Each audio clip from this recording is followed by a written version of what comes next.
특별히 그 로마서는 그 교리서입니다. 그래서 사실 교리서의 색채가 강하게 드러나는 말씀이기 때문에 설교 내용이 사실은 딱딱할 수밖에 없어요. 그래서 제가 전에 한 14, 15년 전에 말씀을 전하고 성도들에게 물어봤죠. 딱딱해요. 무슨 말씀인지 잘 모르겠습니다. 어떤 분은 심지어는 은혜를 못 받았어요.까지 그렇게 이야기했던 그런 부분이 바로 로마서입니다.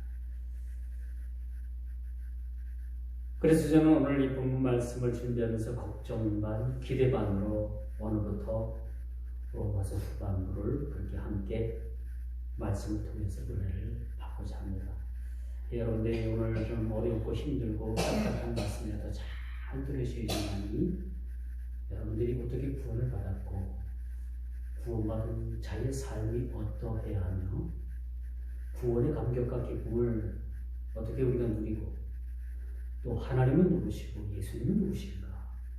왜 예수님께서 십자가에 못 박혀 죽으셨고 또 율법의 그런 완성이자 마침표가 되셨는가? 라는 것도 여러분들이 이해를 할 수가 있다고 볼 수 있습니다. 오늘 8장의 출발은 이렇게 시작을 하죠. 이 생명의 법이 그리스도 안에서 시작된다. 이 생명의 법이 뭡니까? 예수 그리스도께서 율법의 완성자가 되시기 이전에는 우리 모두는 율법으로 인해서 우리의 죄가 드러날 수밖에 없었다는 거죠. 아무리 의인의 삶을 살아도 여전히 우리는 죄인이라는 것을 그 꼬리표를 뗄 수가 없었던 거죠. 그리고 늘 우리가 이 하나님의 율법에 그 맞춰져서 우리의 죄가 적나라하게 드러나게 되는 겁니다. 율법이 있기 전에는 우리가 죄를 지어도 그걸 죄로 여기지 않았어요. 그것이 죄로 드러나진 않았습니다. 물론 죄입니다만 죄로 드러나지 않은 것들이 하나님께서 주신 그 율법의 기준을 통해서 보니까 우리의 죄들이 낱낱이 그렇게 드러나게 되는 사실을 보게 되는 것이죠. 그러므로 여러분, 이제 그리스도 안에서 시작이 된다는 점, 새 생명의 법을 통해서 그리스도 안에서 우리의 새 삶이 시작되었다라는 점을 오늘 본문 말씀은 그 말씀을 통해서 그렇게 선포해 주고 있어요.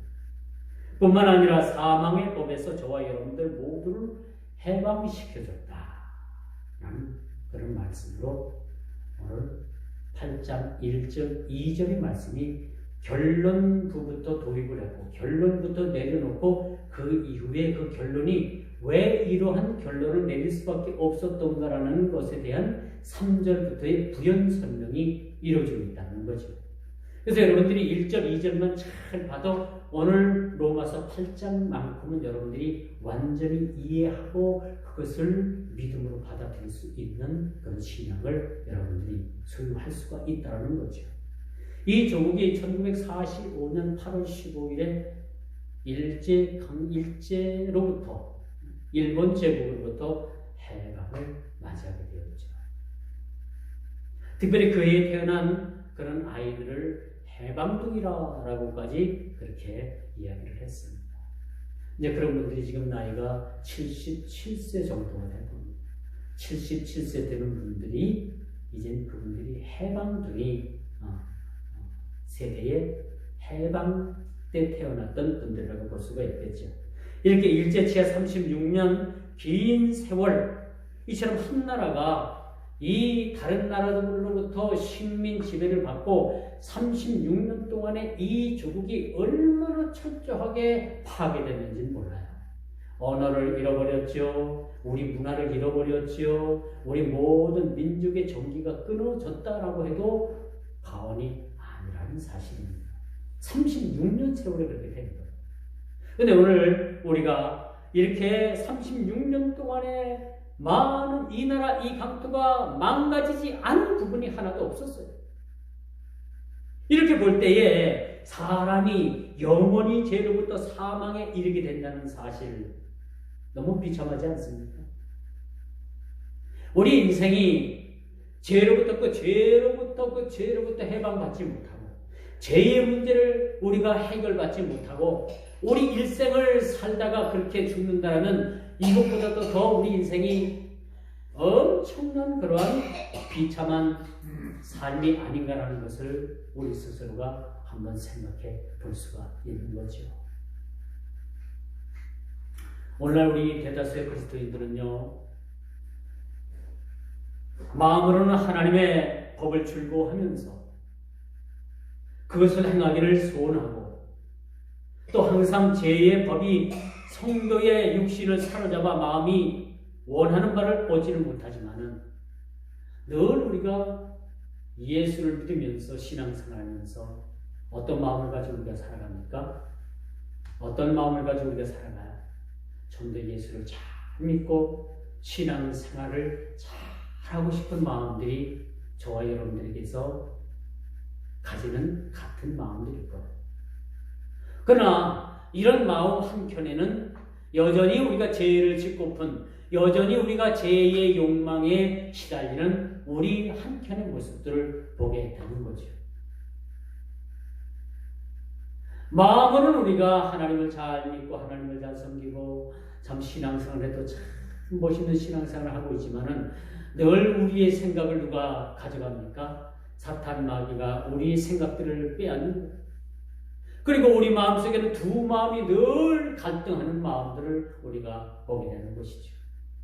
어떤 때는 하나님께서 주시는 그런 욕구가 더 강해서 우리가 믿음대로 행하는 때가 있는가 하면은 어떤 때는 믿음이 소욕이 약해져서 또 우리가 세상적인 그런 관점에서 세상 소욕으로 우리가 넘쳐날 때 믿음을 저버리고 세상 방식으로 살아가는 때도 여전히 있다는 겁니다.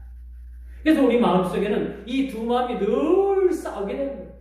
그래서 로마서 7장 21절에서 23절에도 보니까 그런 말씀이 나와요. 내 마음속에 항상 그 갈등하는 요소가 있는데 그것은 하나님을 쫓는 하나님을 향한 그런 소욕이고 또 하나는 세상적으로 범죄에 시달리는 그런 하나의 소욕을 보게 된다는 거죠. 그리고 23절에는 그 바울 사도가 아주 유명한 말을 했잖아요. 오호라 나는 권고한 자로다. 이 사망의 늪에서 누가 나를 건져내랴 라는 그런 유명한 그런 고백을 하고 있는 모습을 우리가 보게 됩니다. 그래서 우리 이로 인해서 성도는 심한 정죄를 받을 수밖에 없어요. 또 바울은 이러한 현실에도 불구하고 신자가 결코 정죄당하지 않는다라는 말씀을 오늘 본문 말씀을 통해서 우리에게 주고 있죠. 비록 우리 소욕이 그런 세상적인 욕심에 이끌려서 우리가 범죄한다 하더라도 이런 현실에도 불구하고 우리 신자가 결코 너는 죄냐? 너는 그 죄로 인해서 죽을 수밖에 없고 너는 지옥 갈 수밖에 없어라는 그런 정죄함을 받지 않는다라는 것을 우리가 보게 되는 거예요. 이제 머지않아 우리 모두는요 하나님 앞에 갔을 때는 모두가 다 성화돼서 성화의 모습을 완전한 성화의 모습을 가지고 우리가 주님 앞에 서게 될 겁니다. 여러분 누에고치 알죠? 누에가 이젠 뽕잎을 열심히 먹고 한 잠 자고 두 잠 자고 몇 잠 잡니까? 세 잠까지 자나요? 몇 잠 자요? 네 잠? 그리고 나면은 그 누에를 보면 말같죠. 누에 몸이 전에는 그냥 푸르스름하는 색깔도 있고 허연 색깔도 있는데 이게 이제 섭에 올라갈 쯤 되면은 누에가 그 몸이 빨개져요. 그렇죠? 그러면 그걸 보고 그 색깔을 보고 그 소나무나 참나무 집어다가 그 올려놓게 그 사이에다가 올려놓으면 누에가 그때부터 입에서 먹었던 뽕잎을 토해서 이 집을 짓기 시작하는 거죠. 마찬가지입니다. 여러분 우리가 아무리 하나님 앞에 믿음대로 산다고 한다 하더라도 우리는 이 땅을 살아가면서 완벽한 믿음 믿으면서 살아낼 수는 없는 겁니다. 완벽한 것, 퍼펙트한 것, 완전한 건 하나님 한 분밖에 없는 거예요. 우리가 믿음을 가지고 믿음으로 말미암아 산다 하더라도 우리는 여전히 믿음 가운데 한쪽 편에 죄의 성욕이 우리를 가끔 지배할 때가 많이 있는. 그러면 이 소욕이 잠깐 우리에게 머물러 있고 이 소욕이 우리를 잠깐 지배한다 합시다. 그러면 이 일로 인해서 이 죄를 지음으로 인해 가지고 우리는 지옥 가야 되는가? 하나님 뜻에서 멀어지고 믿음에서 떠나는 삶을 살고 또 우리가 믿음이 없다. 너는 믿음이 없으니까 고로 하나님 자녀가 아니라라고 감히 단정 지을 수가 있느냐는 얘기입니다. 오늘 성경은 그렇지 않다라는 얘기예요. 이로 인해서 성도는 심한 정죄를 받을 수밖에 없지만은 이러한 현실에도 불구하고 신자가 결코 정죄에 당하지 않는다라고 그렇게 말해주고 있어요. 그것이 오늘 로마서 8장 1절에서 2절의 말씀입니다. 무슨 말씀인지 알겠죠? 저는 목사입니다. 목사가 죄 짓지 않는 것 같죠? 응? 그래요, 안 그래요? 저보기에 우리 목사님 죄도 안 짓고 강변에 사는 말씀처럼 그렇게 아주 숭고하고 그렇게 뜻있고 그렇게 살아갈 거라고 생각을 하죠. 그렇게 믿으셔야 됩니다. 그래야지 제가 목사로 보이는 거예요. 우리 목사님도 뭐 부부 싸움하고 뭐 밥투정하고 그런 거 여러분들이 다 알면은 제가 여러분들에게서 강단에서 하나님의 말씀을 전할 때 말씀의 권위가 서지 않는 거예요. 그런 걸 설령 제 단점을 알고 제 그런 부끄러운 모습을 여러분이 알아도 모르는 척하고 아니겠지. 사모님 그렇게 말씀하셔도 우리 목사님 그럴 뿐 아니야. 그렇게 믿어주는 겁니다. 그렇죠? 그래야지 은혜가 되고 그래야지 여러분들의 목사의 모습으로 보여지게 되는 거예요. 그렇죠? 그런데 여러분 목사도 죄를 짓고요. 여러분도 죄를 짓니다. 근데 오늘 이야기하는 골자가 바로 뭔가 이렇게 죄를 지었음에도 불구하고 하나님의 자녀된 그런 하나님의 은혜의 백성 그렇게 율법으로는 정죄를 당했지만은 그 율법의 마침표가 되고 율법의 완성자가 되신 예수 그리스도 그 예수 그리스도를 통해서 새 생명을 얻은 저와 여러분들에게는 그 누구도 감히 우리를 죄인이라고 정죄할 수가 없다라는 거죠. 말씀에 이해가 갑니까? 어려워요 이 말이. 어렵지만 여러분들이 쉽게 들어주길 바랍니다. 쉽게 들어주면 이것이 쉽게 이해가 되는 거예요. 그랬구나.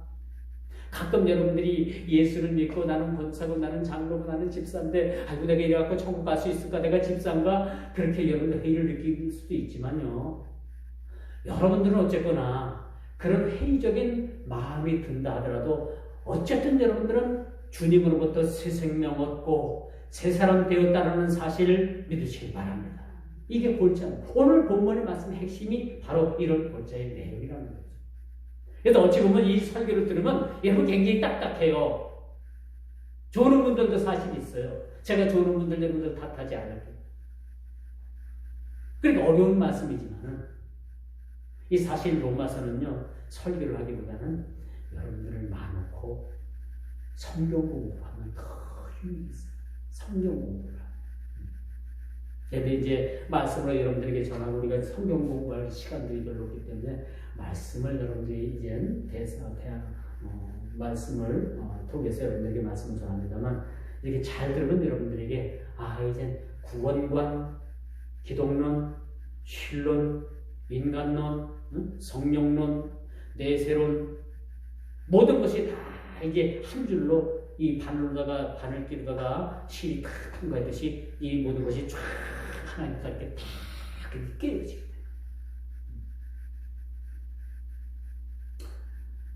여러분 이런 현실에도 불구하고 우리 신자가 결정적인 정죄를 우리가 당할 위기에도 우리를 정죄하지 않는 것은 오직 그리스도께서 율법에 성취하신 바를 믿음으로 우리가 받아들이기 때문에 그런 거예요. 주님은 십자가에 달리시면서 율법의 완성자가 되셨어요. 십자가에 달리셔서 죽으시고 부활하심으로 말미암아 그는 사망 권세를 이기시고 죽음을 이기시고 모든 율법은 우리 인간을 정죄하는 데 비해서 그 율법의 마침표가 되셨다는 거죠. 율법은 고로 뭡니까? 하나님을 사랑하고 내 이웃을 사랑하는 겁니다. 율법의 정의가 뭡니까? 서로 사랑하는 거예요. 이렇게 율법의 완성자로서 우리를 더 이상 죄인이라고 낙인 찍고 정죄하지 않는다는 것을 말해주고 있는 것입니다. 이런 상황을 하나님께서는 신자가 율법을 성취한 것으로 인정해 주는 거예요. 주님께서 율법을 성취한 것을 우리 신자가 율법을 성취한 것으로 인정해 주는 것을 우리는 의인이라. 우리가 사실 내려보면 어떤 그런 의로움이 있겠습니까?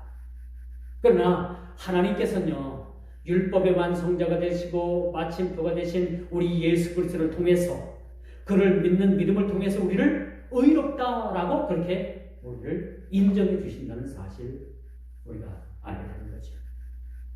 그러므로 여러분, 성도는 매일매일 삶 가운데서 연약한 육신으로 인해서 끊임없는 갈등과 고뇌의 삶을 사는 존재입니다. 그러므로 육신을 쫓는 자가 아니라 이제 영의 원리를 따라서 우리가 세상을 살아가게 되는 거죠.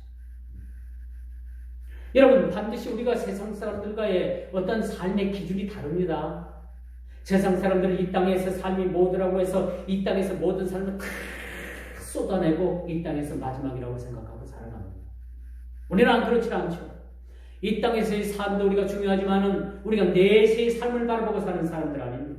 이 땅에서의 삶도 우리가 충실한 삶을 살아야 됩니다. 하루하루 주어진 삶을 우리가 어떻게 하나님 뜻대로 살고 어떻게 하나님께서 기뻐하시는 뜻대로 살아갈 것인가 라는 것을 날마다 고민하면서 이런 삶을 살 뿐 아니라 우리는 이 땅에서의 모든 전부의 삶으로 끝나는 것이 아니라 우리의 삶은 내세의 삶이 있다라는 삶을 우리가 기억하시고 우리가 살아가게 되는 거죠. 그러므로 우리는 또 한 가지 희망을 가지고 사는 사람들인 거죠.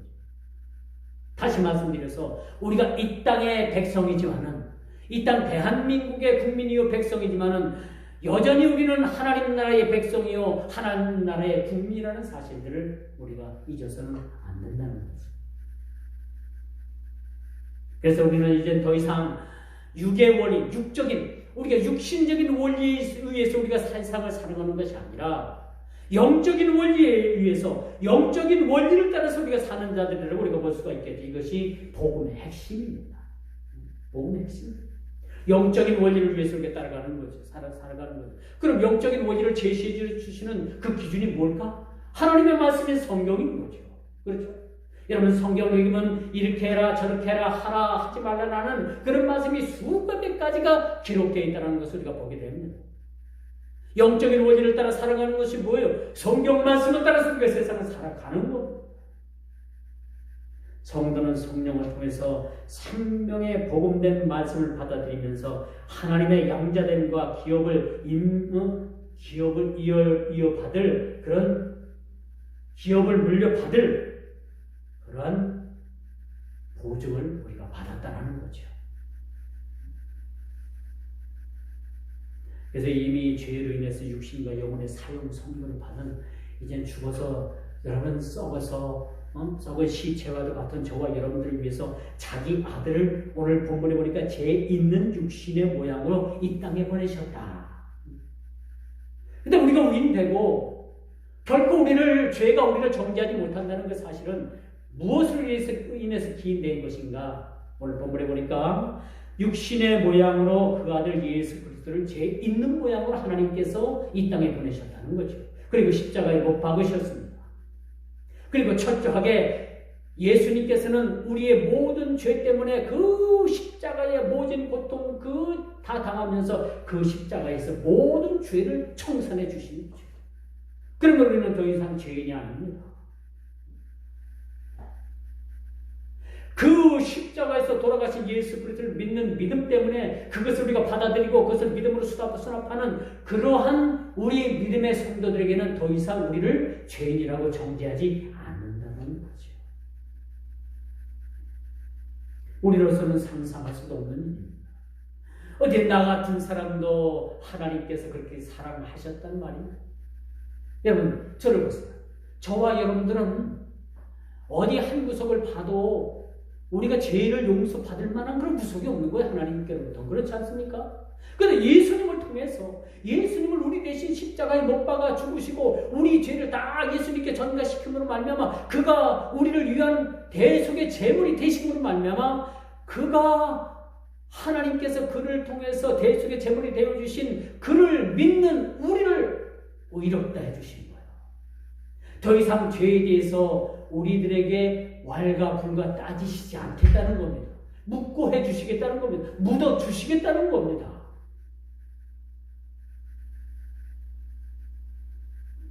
죄로 인해서 죽을 수밖에 없는 죄인들을 구원하기 위해서 대성물이 되셨던 예수 그리스도. 그래서 우리가 십자가를 바라볼 때마다 우리 마음들이 뭉클뭉클하고, 바라볼 때마다 우리 마음들이 새로워지고, 주님의 그 십자가를 바라볼 때마다 우리 마음이 새로워지게 되는 거예요. 괜히 여러분 교회 종탑에 있는 그런 십자가를 바라보면서 아니 저건 뭐 왜 밤낮 없이 왜 저렇게 불을 켜놨지? 참 전기세 아깝겠다. 그렇게 생각하면 그 십자가의 도를 여러분들이 깨닫지 못하는 겁니다. 그 붉은 십자가를 보고 그 저녁에 밤에 하나님께 그렇게 네온사 안으로 들어오는 그 십자가를 바라보면서 여러분들이 어떤 생각을 해야 되나? 그분께서 저 십자가에 나를 위해서 죽으셨단 말인가? 이 벌레만도 못한 나를 위해서 주님께서 십자가에 못 박혀 죽으셨단 말인가?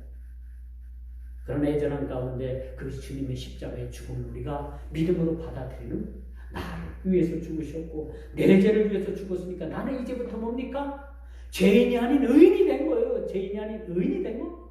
그렇게 우리가 믿을 때에 주님께서 우리를 의인 삼아 주셨다는 사실들을 우리가 보게 됩니다. 뿐만 아니죠. 이제 복음의 핵심은 뭡니까? 이렇게 받아들인 십자가의 복음을 받아들인 이 복음이 뭡니까?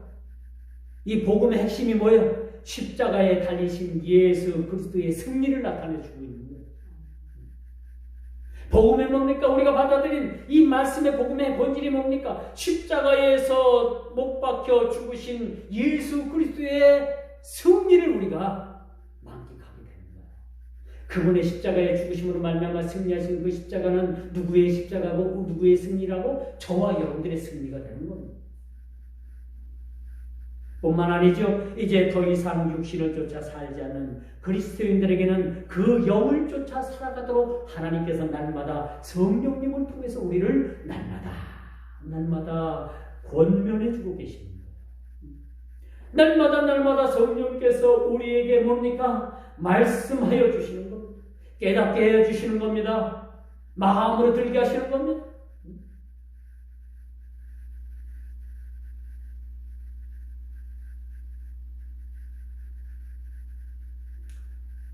그러므로 그 영을 쫓아 살아가는 자들에게 우리 주님께서 율법의 마침표가 되시고 점을 탁 찍고 마침표. 여러분 성경을 읽으면서 그 말씀의 기절 끝에는 점 하나가 딱 찍히잖아요. 그렇죠?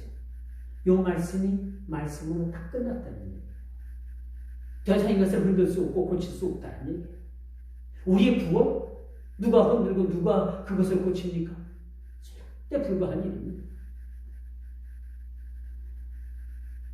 그러므로 우리가 육신을 도모하는 삶, 영을 쫓아 사는 삶은 매우 우리에게 중요합니다. 오늘 본문 6절에 그런 말씀을 주고 있죠. 과연 그렇다면 우리가 육신적인 삶을 도모하면서 살 건가? 아니면 날마다 우리에게 영을 쫓아 살아가는 그런 삶을 살아갈 것인가? 이게 우리에게 선택이 아니라 이것은 필수입니다. 여러분이 육적인 생각을 가지고 살아갈 것인가? 아니면 하나님께서 주시는 그런 영감으로 날마다 풍성한 삶을 누리면서 살아갈 것인가? 여러분의 선택이 아니라 이것은 필수적으로 여러분들이 선택해요. 여러분들이 필수적인 영적인 그런 삶을 살아야 된다는 거죠. 여러분 우리가 세상을 어떤 기준으로 삼느냐에 따라서 여러분 목적 없는 삶이 될 수도 있고 무가치한 삶이 될 수도 있고 아주 매우 뜻있는 삶이 될 수 있는 겁니다. 여러분들이 세상은 어떤 목적을 가지고 어떤 삶을 살아야 되는가? 오늘 본문에 보니까 육적인 삶은 육으로 사는 사람은 사망이요 성령을 따라 영으로 사는 사람은 그 삶에 생명이 있다라고 그렇게 말씀해 줍니다. 얼마나 기가 막힙니다. 이런 일을 누가 가르쳐 주고 있어요? 성경 아니면 이런 말씀을 제시할 수도 없는 그런 말씀 아닙니까? 여러분 세상에는 이 지구상에는 수억만 인구가 살아가요. 거기에 여러분 절반도 안 되는 사람들 아주 극소수만 육신적으로 살면 망하고 영적으로 살면은 여러분들이 새 생명을 얻는다는 사실들을 몇몇 사람들만 알게 됩니다. 이게 하나님의 비밀인 거죠. 이게 하나님의 비밀인 겁니다. 우리가 단 하루를 살아도 썩어져가는 그 구습인 육적인 삶을 살 게 아니라 하나님의 생명을 따라서 우리가 살아갈 때 날마다 우리에게 생명의 그러한 열매를 맺게 되는 줄 믿으시길 바랍니다. 에베소서 4장 22절에 보니까 그런 말씀이 있어요. 너희는 육의 육심을 따라 썩어져가는 구습을 따르는 옛사람을 벗어버리라. 그렇게 말씀합니다. 썩어져가는 육신의 구습을 버리고 너희가 새 영을 받아서 생명의 영인 그 영을 쫓아서 세상을 살아가면 반드시 살리라라고 그렇게 말씀해 주는 거예요. 어떤 사람은 살아있는 듯 하나 죽은 사람이 있고요. 어떤 사람은 죽은 듯 하나 그 안에 그 생명력으로 가득한 그런 삶을 사는 사람들이 많이 있습니다. 우리 기독교인들은요, 세상 일로 인해 가지고 슬퍼할 일은 없습니다. 세상 우리가 살아가는 모든 과정들이 다 일련의 과정들일 뿐이고, 여러분 세상에 우리가 육적으로 산다면 슬픔밖에 없는 겁니다. 여러분 세상의 즐거움, 먹는 즐거움, 보는 즐거움, 누리는 즐거움, 그런 즐거움들도 많이 있다지만 이것이 일장춘몽과 같이 그냥 순식간에 영화의 한 편처럼 순식간에 지나가는 그러한 것들인 것밖에 없는 거예요. 이런 것들에게 우리가 목숨 걸 필요는 없지 않겠습니까? 뭘 위해서 우리가 세상을 살아가야 되겠습니까? 영적인 소욕을 따라서 날마다 하나님께서 주시는 영감을 따라서 말씀을 쫓아서 우리가 날마다 살아가게 되면요, 하루하루가 우리의 삶은, 우리의 겉사람은 후패하지만은 우리의 속사람은 날마다 새로워지는 그러한 삶을 누리게 된다는 사실을 믿으시기 바라요. 그래서 여러분, 영을 추구하는 삶을 산다는 것은 하나님의 말씀은 살아있고 운동력이 있어서 육신의 소욕을 제어하는 거예요. 영을 따라 사는 사람들은요, 하나님의 말씀이 살아있고 운동력이 있다는 것을 믿고 그렇게 나가는 사람들입니다. 그리고 우리가 말씀을 따라서 순종할 수가 있는 거예요. 육적인 생각으로는 절대 우리가 순종할 수가 없어요. 그런데 우리가 성령의 소욕을 쫓아 성령의 새 생명을 얻은 그런 잉태한 삶을 살게 되는 사람들의 삶은 언제 어디서든지, 그래서 이해 못해도 순종하고요, 할 수 없는 일에도 순종하고요, 하고 싶지 않은 일에도 순종할 수 있는 그런 삶을 살아가게 되는 겁니다.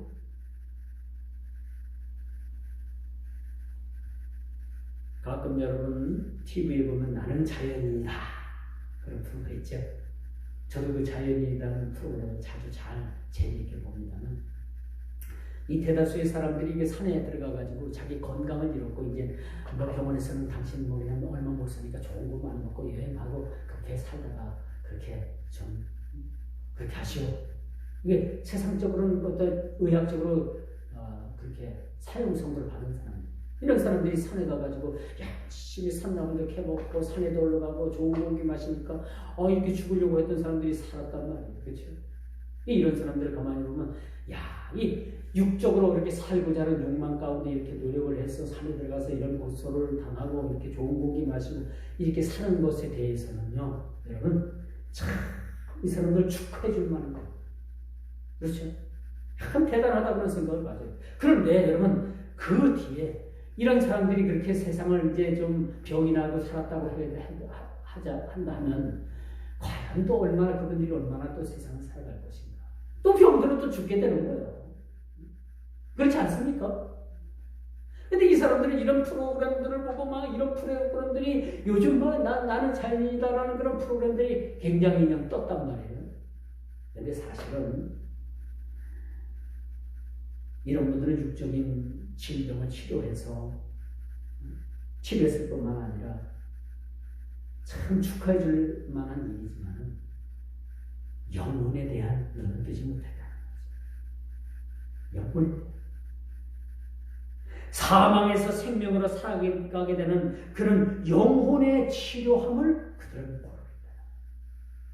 이분들이 거기에다가 믿음을 가지고 영혼까지 깔끔히 치료받는다면 참 얼마나 좋겠습니까? 히스기야 왕도요, 하나님께서 살려주셨지만은 15년 더 살고 죽었어요.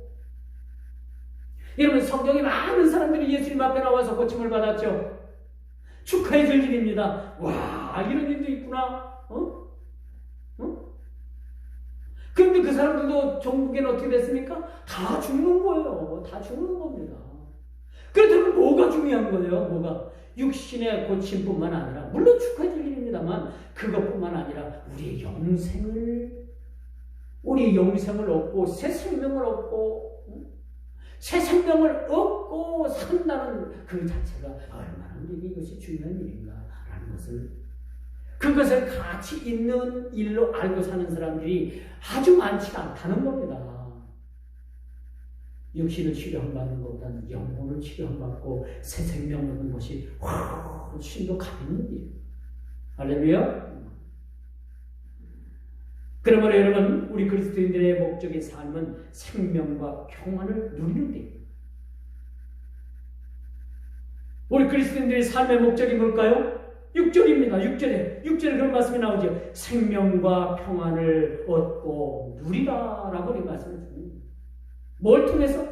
우리 영혼이 새 생명을 얻고 죽을 수밖에 없는 그런 죄인들이 죽지 않는 사망에서 생명으로 옮겨진 그런 믿음의 성도들이 누려야 될 것이 뭡니까? 생명과 평안을 누리게 된다는 사실들을 오늘 6절에 그렇게 말씀해 주고 있는 겁니다. 그러므로 여러분, 우리가 육적 자원을 추구하기보다는 영적 자산 증식에 우리가 힘써야 되는 거예요. 성경은 육신을 통해서 결코 하나님을 기쁘시게 할 수 없느니라 라고 이렇게 말씀을 주고 있어요. 우리 육신을 통해서는 하나님을 기쁘시게 될 일들이 별로 없대요. 그렇다면 뭘 통해서 우리가 하나님을 기쁘시게 할 수 있을까? 영을 통해서 얻은 새 생명을 통해서 우리 믿음을 통해서 하나님을 기쁘시게 해줄 수 있다고 오늘 8절에도 그렇게 말씀해 주고 있습니다. 이제 말씀의 결론을 맺습니다. 영을 쫓는 신자는 하나님 나라를 도모하는 자죠. 모든 목표를 하나님 나라를 위해서 살아가는 사람들입니다. 그리고 이렇게 살아갈 때에 반드시 성령님의 강력한 개입이 있게 되는 거죠. 오늘 여러분들 교회 나오기 전에도 하나님, 오늘 교회 나가서 하나님 앞에 말씀의 은혜를 받아야 될 텐데 그렇게 기도하고 나온 분들이 있어요? 있죠? 우리 목사님 말씀을 통해서 풀어주는 그런 하나님의 말씀을 통해서 은혜 받고 세임 받고 일주일 동안 또 다시 한번 세임 먹고 살아가게 해주옵소서. 그렇게 기도하고 우리가 나오면 성령께서, 제가 여기서 뭐같이 말해도 여러분들이 찰떡같이 알아듣게 되는 그런 믿음을 통해서 여러분들이 말씀을 듣게 되는 거죠.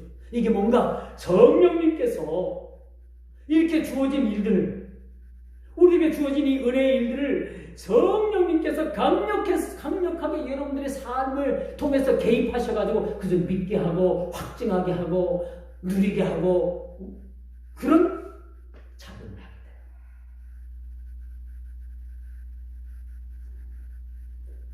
오늘 본문 8장 1절 2절을 여러분들에게 미리 말씀을 소개하고 여러분들에게 말씀을 드렸습니다. 말씀의 결론이 1절 2절이에요. 잘 읽어보십시오. 우리 목사님이 이걸 이야기하기 위해서 그렇게 열심히 침을 튀겨가면서 이렇게 강론을 하셨구나, 설교하셨구나. 그래서 우리가 가장 깊은 사고를, 그 원천을 어디에 두고 사느냐에 따라서 우리 인생이 달라지게 됩니다. 우리 인생이 달라집니다. 육신으로부터는 하나님과 아무런 상관없는 자기 중심적인 삶밖에 살지 못합니다. 이 육신적으로 사는 사람들은요, 자기 중심적이에요. 자기 주관적입니다. 옆에 사람 말 듣지 않아요. 소위 여러분 어렵게 살다가 아주 찌질이 못 살고 어렵게 살다가 자수성가한 사람들이 남의 말 안 들어. 왜 그런지 압니까? 자기가 그렇게 찌들어지게 부모로부터 그렇게 못 살다가 이제 어떻게 해가지고 성공했는데, 아, 내가 이렇게 하니까 성공하더라. 이건 자기가 성공한 그것밖에 모르는 거. 자기가 그렇게 와서 자기가 그렇게 성공했기 때문에 자기가 살아왔고 자기가 그렇게 행한 것이 진리고 그것밖에 방법밖에 없는지 생각하기 때문에 자기가 한 것밖에는 받아들이지 않는 거예요.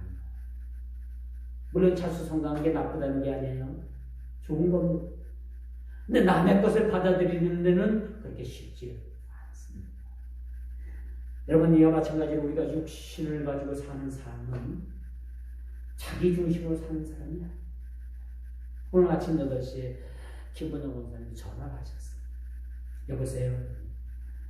사모님 옆에 계세요? 예, 있어요. 바꿔줬더니 혹시 사모님 쌀 필요하지 않으세요? 이게 저번에 2포대 준 걸 아직 우리가 다 못 먹었어요. 아직 조금밖에 못 먹었어요. 집사람이 아직 저희들 쌀이 있어요. 원사님 그랬더니 그렇죠. 왜 이런 마음을 가질까요? 왜 쌀을 주고자 하는 마음이 있을까요? 이거 다른데 팔아도 됩니다. 그럼 현금 되는 거예요. 그렇죠? 이런 마음을 왜 주셨을까요? 오늘 강단에 꽃 같은 걸 뭐 일주일에 한번 보는 이 꽃을 왜 우리가 거금을 들여가지고 이렇게 꽃을 이렇게 아름답게 장식을 할까요? 이것은 내 중심적인 삶이 아니라 주님 중심으로 살기 위하고, 어떻게 하면 주님께서 기뻐하실까? 내가 뭐 하나 드리면 주님께서 기뻐하시겠지. 이거 내 하나 드리면 그 사람이 기뻐하겠지. 이거 하나 드리면 하나님께서 얼마나 기뻐하실까? 그런 내 중심이 아니라 하나님 중심으로 생각하기 때문에 이런 일들을 할 수가 있는 겁니다. 여러분, 내 돈이 아까우면 남의 돈도 아까운 거고요. 남의 돈이 아까우면 내 돈도 아까운 겁니다. 그렇죠? 그렇지 않습니까? 돈 아까운 거예요. 근데 우리가 이렇게 할 수 있다는 것은 내 중심이 아닌 하나님 중심, 육적인 내 중심이 아니라 영으로 사는 하나님의 중심으로 살기 때문에 우리는 이런 일들을 감당할 수가 있다는 거예요.